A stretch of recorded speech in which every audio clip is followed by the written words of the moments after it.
The epic Casebook.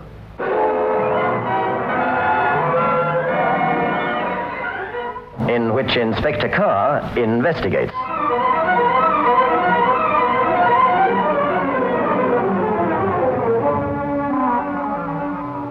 Good evening. Many months ago, you may remember, I welcomed the appointment of Robert Mark, now Sir Robert Mark, as Commissioner of Police for the metropolitan area.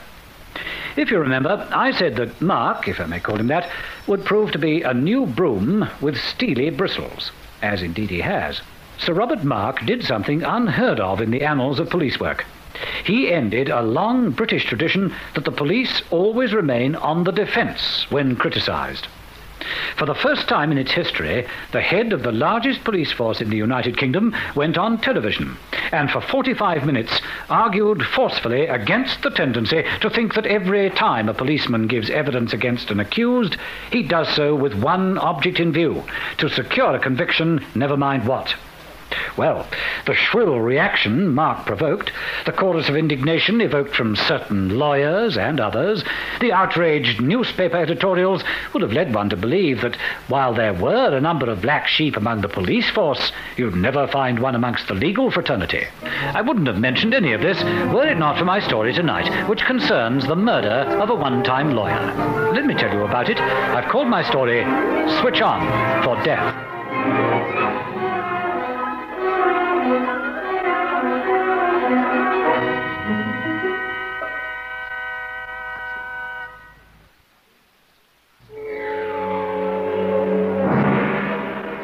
The immediate circumstances surrounding the murdered man's death were as far removed from legal and criminal activities as it was possible to be, or so it seemed at the time.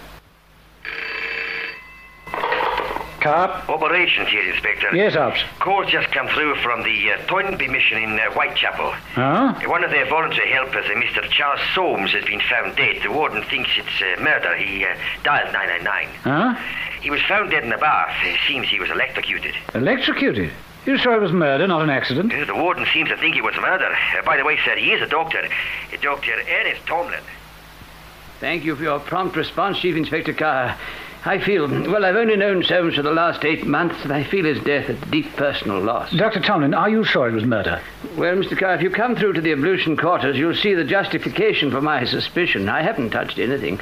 I found it difficult to resist the temptation to have poor Soames's body lifted out of the bath water, but I realized that I would be impeding the police in their investigations. Shall we go through? Please. The mission is practically deserted at this time of night. There's no one here except my wife, myself, of course, and Sid Peabody is a very good chap. He's a caretaker, cleaner, jack of all trades, I suppose you'd call him. Now, here, yes. The ablutions are on the left. Now, take a look at that, Inspector. An electric heater in a bath full of water on a hot August night. Besides which, if you look at the body, your experience with the murder squad will tell you that the very expression on the man's face denotes that he has been electrocuted. There's no question of that. I see the switch is still on. Exactly. I understand it was you who came across the body of Soames in the bathwater and telephoned Scotland Yard. Yes, I did, Inspector. You know about our mission, of course. Yes, of course. Although this isn't the time to say it, I have a great deal of respect and admiration for the practical, non-sentimental help this mission gives to the poor and the underprivileged. Well, I'm glad you said that, Chief Inspector Carr. This tragedy isn't going to do the mission any good. Although the Toynbee mission was started on the Mondays left by a very great humanitarian as well as industrialist, our costs have risen enormously, and these days we depend a great deal on public subscriptions and donations. All right, sir. What's the story? Now it's 9:15, which means you telephoned the yard at about 5 or 10 to 9 this evening. Yes, I did. You know of our work. I mean, we take great pride in the way we rehabilitate ex-convicts, help them to come to terms with people from whom they've been shut off for such a long time. As you know, I myself am on the National Committee of the Prisoners' Aid Society, and that is how I met poor Soames. He was an ex-convict? Yes, he was. He was sentenced to 10 years hard labor, embezzling his client's funds. He was a solicitor who tried to play the stock market, or whatever the phrase is. I see. And when did you meet him? Every week. As you know, I believe that most lawbreakers can be restored to society, given patience and understanding. No, I took Soames the odd book. I even played chess with him in his cell until he was transferred to Maidstone prison. Of course, that was outside my area. Pressure of work, hundreds of others needing help and sympathy. Well, I forgot all about him until... Come in. Remember me, Doctor? Yes, indeed I do. Come and sit down. Thank you. I don't want to be a nuisance, but you did say No need to explain. I'm glad you called. Now, what can I do for you? Well, I was released from Maidstone 2 days ago. Now you're looking for a job. Of course, you won't be able to go back to legal work now that you've been struck on. Which I deserve. Indeed. But for a man who's taken a degree in law and has a knowledge of Latin and speaks French and German, well, we'll get you something. But shouldn't you have applied to the prisoner's aid? I've not come here to ask you to get me a job. Not any job, that is. I'd like to work here. Here? At the Toynbee Mission? Yes, here. I know you won't be able to pay very much. All I want is a bed. I'm awfully sorry, but really that's quite impossible. You see, the Toynbee Mission was created to meet the needs of poor, working-class people, conscious that there's more to life than filling one's belly or drinking oneself into a stupor.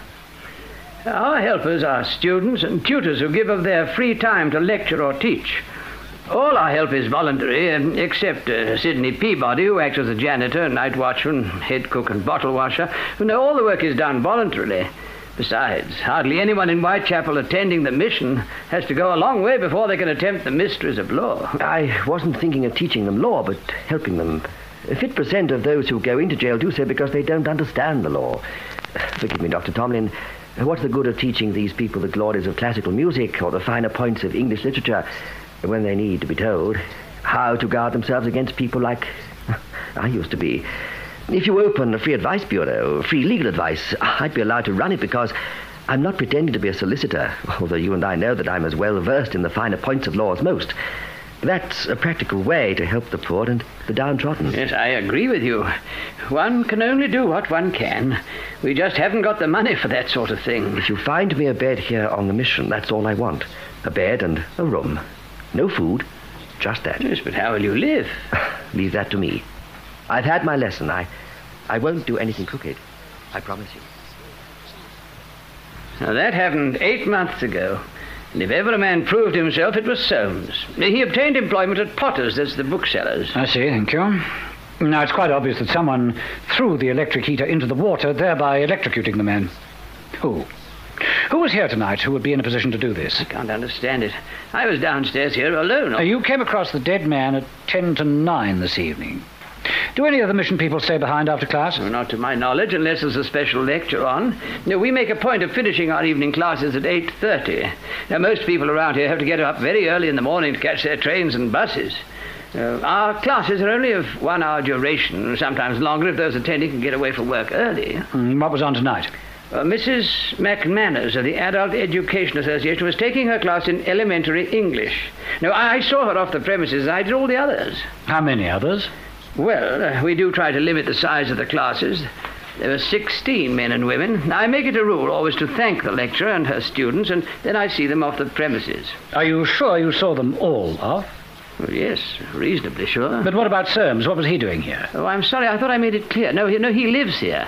Every Monday, Wednesday, and Saturday from 6 until 8, he dispenses free legal advice to anyone who wants it. Yeah, but this is Friday. Yes, I know. But as I was wishing everyone good night. Good night, Dr. Tomlin. A most rewarding session. I'm sure everyone will agree. Good night, Thank Mrs. you McManus. so much. Good night, Mr. Levy. Oh, hello. Good night. Hello, good night. Good night. Hello, Mr. Soames. Yes, you're back early, aren't you? I thought I'd have an early night. I went to the first house of the Odeon Cinema. Oh, indeed. All avant-garde and symbolic, and the air conditioning went wrong. Oh, dear. I thought I'd have a bath and swat up on the latest Law Commission's report, then have an early night. Yes, wise man. Why don't you join me in a nightcap? I propose to make myself a cup of cocoa. Well, I'll forego the cocoa if you don't mind. It brings back memories of the Broad Arrow. The Broad Arrow. Oh, you mean on the uniform? Yes. Well, I do have some instant coffee. Oh, that'll do me fine. I'll just go and have a quick bath, I think. I went to the kitchen, put the kettle on, waited for about a quarter of an hour. Then I thought I'd go and warn Soames that the water was boiling. His coffee was just about ready. I knocked and shouted, no response, and that worried me. Then I opened the door, and I saw this. I see. And nobody's going to use an electric heater in this weather. What is this electric heater doing here, anyway? I don't know. Now, look, just let me show you. Huh? It's kept in this cupboard below here. You see there's some mops and scouring powder and the usual cleaning materials. Dr. Tomlin, no one could have come in here and plugged that electric heater into the socket without Soames observing the action. Where's the heater placed in the cold weather? Well, it's up here, on the ledge above the bath. I see. Yeah, that's more like it. Well, assuming Soames is in the bath, one doesn't have to assume it, he was obviously facing the window, it's still light. Someone could have placed the electric heater on the ledge and Soames would hardly notice it. Now, you see the socket is in the wainscoting below the ledge there, which means that it could have been plugged in and the heater placed on the ledge. Mm-hmm. Now, once Soames is in the bath, the killer switches on with a foot, sweeps the heater off the ledge into the bath, the job's done. By the way, have you tried any of the lights? No, I haven't. Well, let's try the bathroom light. Uh-huh. As I thought, impact has blown the fuse. Dr. Tomlin. Doctor, all the light seems to have fused. I just switched on the... Well, I'll be... Charlie Soames. What's he had, an heart attack? Has he been punished at last? Is he dead? 'Cause I hope so.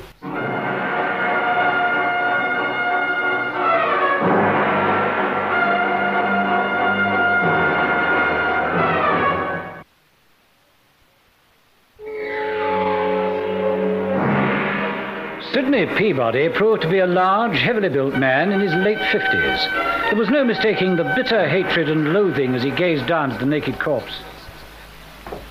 Sidney.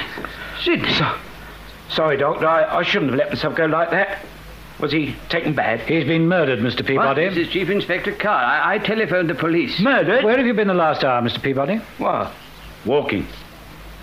I took a walk up Whitechapel Road and stopped at Ivy Lane near the speaker. Then I came back here.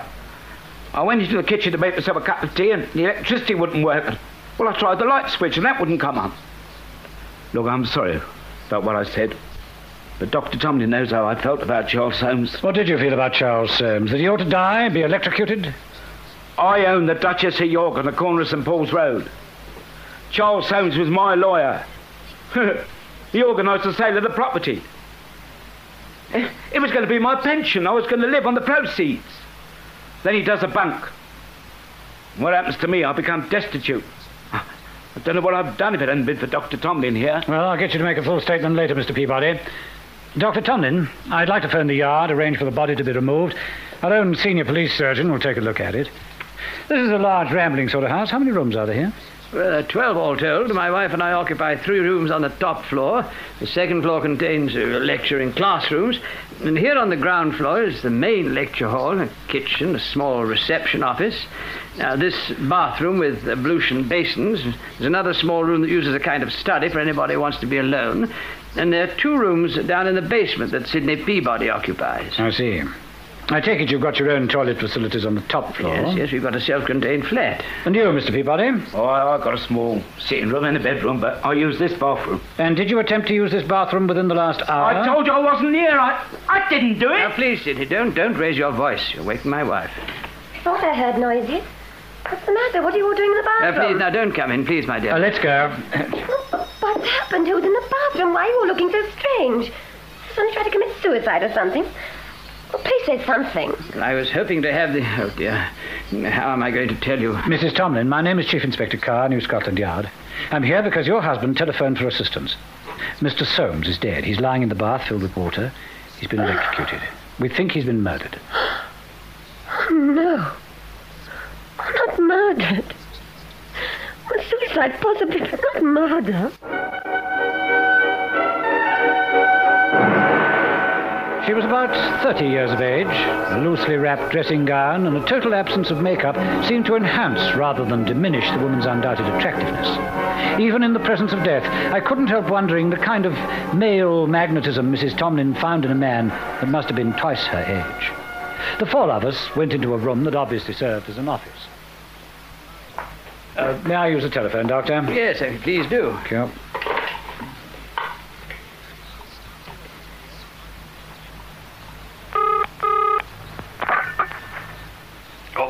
Carr here, Ops. There's no doubt about the man being murdered. Charles Soames, released from jail 8 months ago. I want X-Branch to give me a complete picture of what he was doing, who he was seeing, pick up all the local gossip they can find. They needn't bother about his voluntary legal aid work. I've got all that from Dr. Tomlin. He stayed here at the mission. I also want the body removed for Dr. Macpherson to look at. Very good, sir. Look, I'm sorry to have to do this, but it's all part of the routine. I want a complete rundown on the Toynbee mission, on Dr. and Mrs. Tomlin, and a Mr. Sidney Peabody. Have you got that? Aye, sir. The man was murdered at approximately 8:30, say a quarter of an hour each way. I want to know if anything unusual occurred anywhere near the Toynbee mission. And tell Whitechapel I'll be very grateful for all the help they can give. Very good, sir. I'm sorry about that. You must realize that the method used to electrocute Soames and the place where he was killed makes the three of you suspect. Oh, but this is nonsense. Anyone could come into this house. My dear husband is far too trusting. You know that in the summer months not a door is locked, not a window. I mean, anybody could come in. What is there to steal? I've not overlooked the fact that the ablution quarters are less than 10 feet from the front door. Well, that's it, sir. The door is always kept wide open. Somebody could have seen Charlie Soames walking into the bathroom. Could be, but unlikely. Then who do you think? Forgive me, could Doctor, I'm not possibly have been? thinking anything at the moment. I'm gathering as many facts and impressions as I can. In the first place, I noticed that Soames's jacket, shirt, trousers, etc. were hanging on a hook in the bathroom. His shoes and socks were there. Now, what I'm trying to say is that the unfortunate man need not have gone into the ablution wing to take a bath. To an observer, he could have gone to wash his hands. Besides that electric heater, you did say it was stored in the cupboard during the hot weather. Yes, it is. Sidney will bear witness to that. And he's in charge of these things. Yeah, well, that's right. Look, he could have gone to the cupboard for something and taken the electric heater out. And then he could have slipped in the bath. Oh, he committed suicide. You know how depressed he's been, Ernest. Yes, indeed. He has been very depressed. There was something very much on his mind the last few days. Well, it has to be suicide. You needn't look at me like that, Inspector. I didn't kill him. And no one could possibly imagine that the doctor or Mrs. Tomlin would... You know, Inspector, I'm beginning to come round to that point of view myself. He felt very much the stigma of being an ex-convict, of having destroyed his own future.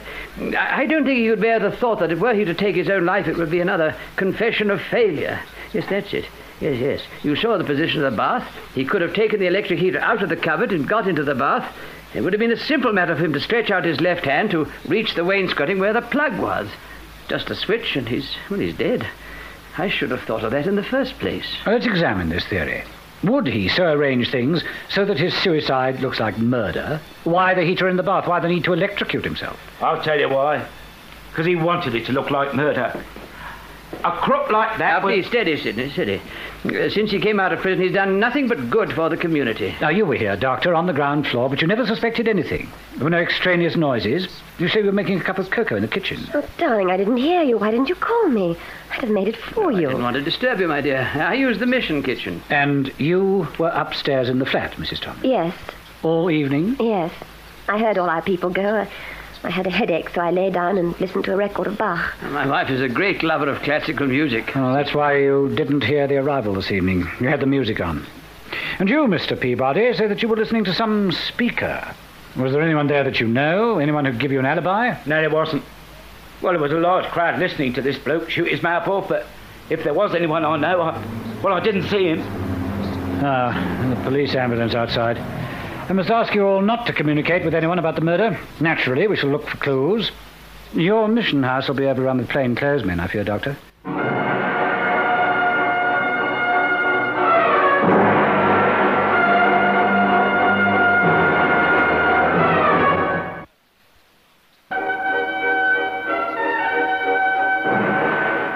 And so I left Toynbee Mission, wondering whether the three of them were as innocent as they looked, whether Dr. Tomlin's prompt appeal to the murder squad wasn't an extremely subtle move to hide his guilt. There were lots and lots of questions that needed answering. I obtained the name and address of the dead man's employer. Now, I understand, Mr. Potter, that you were aware of Soames's prison record, and yet you were prepared to give him a job. Oh, why not? He paid for what he did. He came with a cheque from the Prisoners' Aid Society. It couldn't have been all bad. The way he worked here all day and then gave legal aid to them that couldn't afford to employ a solicitor. Well, in the months that he worked for you, Mr. Potter, did you notice anything unusual? Did he quarrel with anyone? Did he seem unduly depressed? Yes, he did, now you come to mention it. Very depressed indeed.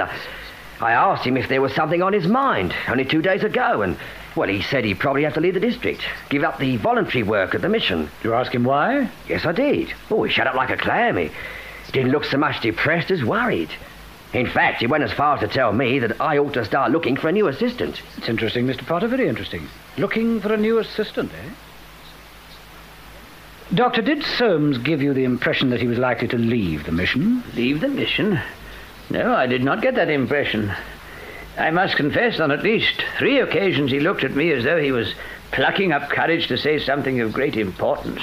And then he seemed to change his mind, knowing him to be a secretive sort of person, one who shies away from personal questions. Are you still thinking in terms of suicide, Inspector? I never did think he committed suicide. No, it's murder, all right. And I think I know who did it. Mrs. Tomlin, did you know that the poor man kept a diary? Charles. Diary. Why did you do it? Why did you kill him? Everything would be all right if he would accept the situation as it was. I had no intention of leaving Ernest. I love my husband.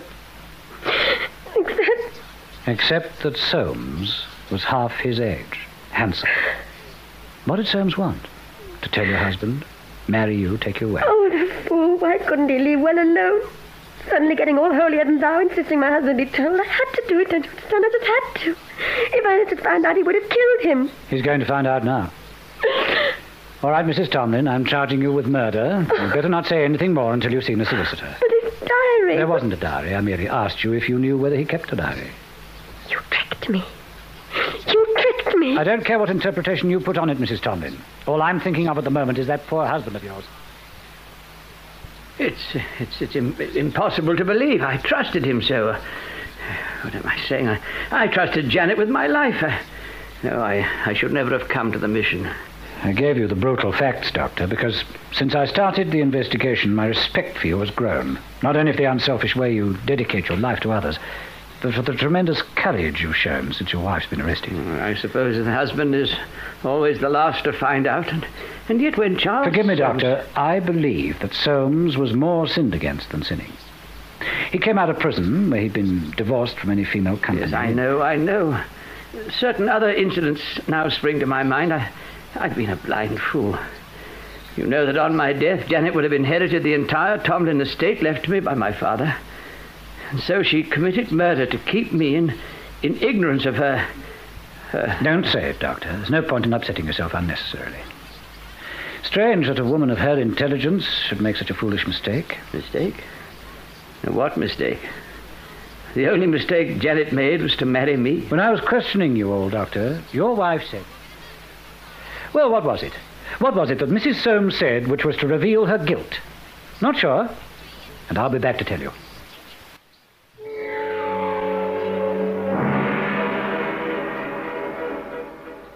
Well, did you spot an exceedingly foolish utterance by the doctor's wife? Now we know that the entire electric system went out of action when the poor man was electrocuted. Yet, when I questioned her, she said...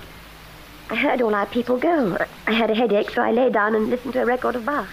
She went on to say that she didn't hear anything because of the music being played. Yet how could she listen to the gramophone record when the electricity was off? Despite a very clever defense, who tried to convince the jury that she was a foolish victim of Soames' passion, she was found guilty and punished. Good night.